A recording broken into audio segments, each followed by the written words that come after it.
आंधियों पे भारी है। माननीय योगी आदित्यनाथ जी को सम्मान का भाव रखने वाली भारतीय जनता पार्टी है, और दूसरी तरफ कांग्रेस समाजवादी पार्टी का इंडी गठबंधन। आपने देखा होगा अभी 2 दिन पहले समाजवादी पार्टी ने मैनपुरी में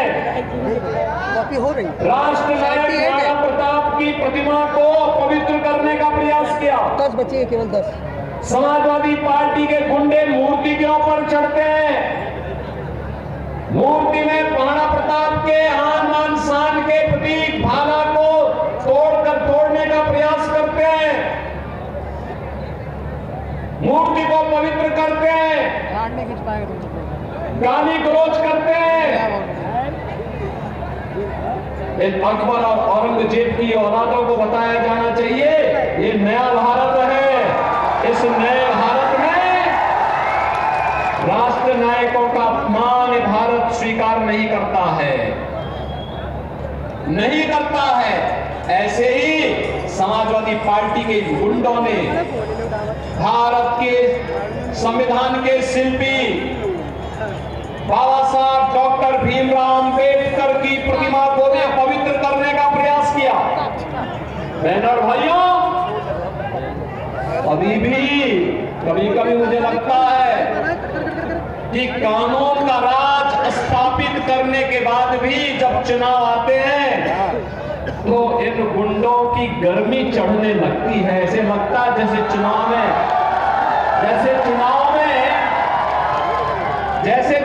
आते ही इनको लगने लगता है कि जैसे अब ये लोग फिर से जनता पे अपना कहर डालने लग जाएंगे।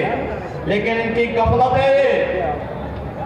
भारतीय जनता पार्टी जनता जनार्दन के आशीर्वाद से उनकी सेवा करते हुए प्रधानमंत्री मोदी जी के नेतृत्व में लगातार कार्य कर रही है, और चुनाव परिणाम आएंगे, गुंडों की गर्मी भी धीरे धीरे करके शांत होती जाएगी। 10 वर्ष पहले की कल्पना करिए, क्या था भारत?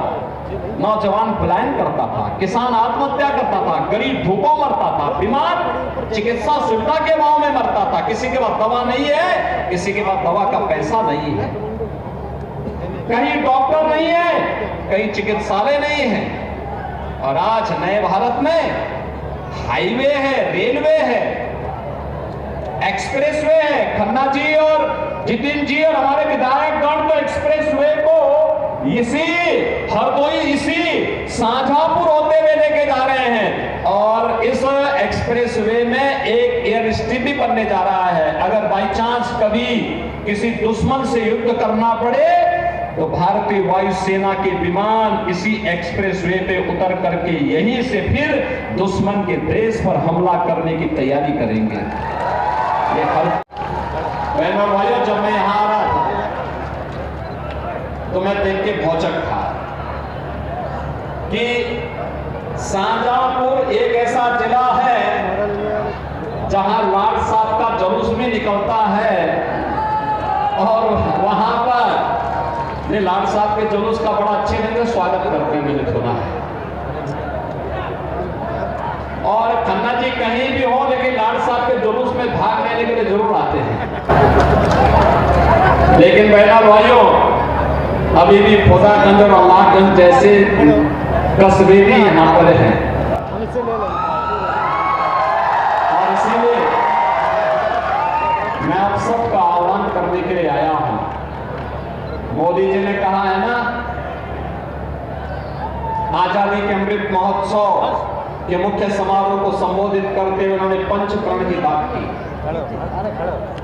पंचप्रण में गुलामी के अंशों को समाप्त करना और विरासत का सम्मान करना।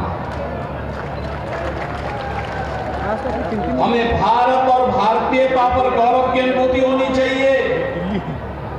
भारत के विकास को हम लोग मन वचन कर्म से आगे बढ़ाने का कार्य करेंगे और अपनी विरासत का सम्मान भी करेंगे।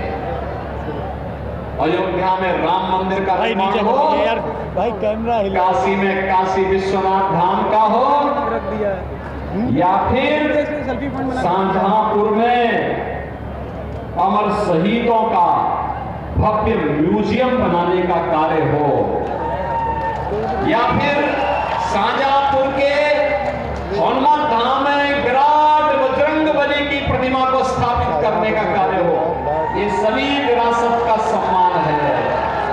और बहनों भाइयों, उसी विरासत के सम्मान के साथ जोड़ने के लिए आज ठाकुर रोशन सिंह की इस पावन धरा पर, अमर शहीद ठाकुर रोशन सिंह की इस पावन धरा पर आकर के इस धरा को नमन करने का मुझे सौभाग्य प्राप्त हो रहा है। मैं इसके लिए आयोजकों को हृदय से धन्यवाद देता हूं और आप सबके आगमन के लिए भी आपका मैं अभिनंदन करता हूं। देनी पड़ेगी मतदान स्थल पर ले जाने की, ले जाएंगे।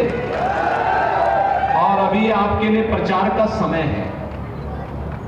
आज बहनों और भाइयों 6 मई हो गई, लगभग 6 दिन प्रचार के। इन 6 दिनों में आप कम से कम 4-4 घंटे देश के लिए कमल चुनाव चिन्ह का समर्थन मांगने के लिए क्या घर घर जाएंगे, मोदी जी का प्रतिनिधि बनकर के जाएंगे, अरुण सागर बनकर के जाएंगे, वोट मांगेंगे, लोगों को बताएंगे कि हमें विकसित भारत बनाना है ना। तो बहनों और भाइयों, इसी के लिए मैं और हमारा पूरा मंच आपसे अपील कर रहा है। घर घर जाएंगे, मोदी जी को फिर से प्रधानमंत्री बनाएंगे और मोदी जी के प्रधानमंत्री बनाने में शाहजहांपुर का योगदान होगा। इसके लिए अरुण सागर को यहां से जिता करके भेजेंगे। सहमत हैं? सहमत है ना? तो फिर मेरे साथ बोलेंगे दोनों हाथ करके, भारत माता की, भारत माता की, भारत माता की।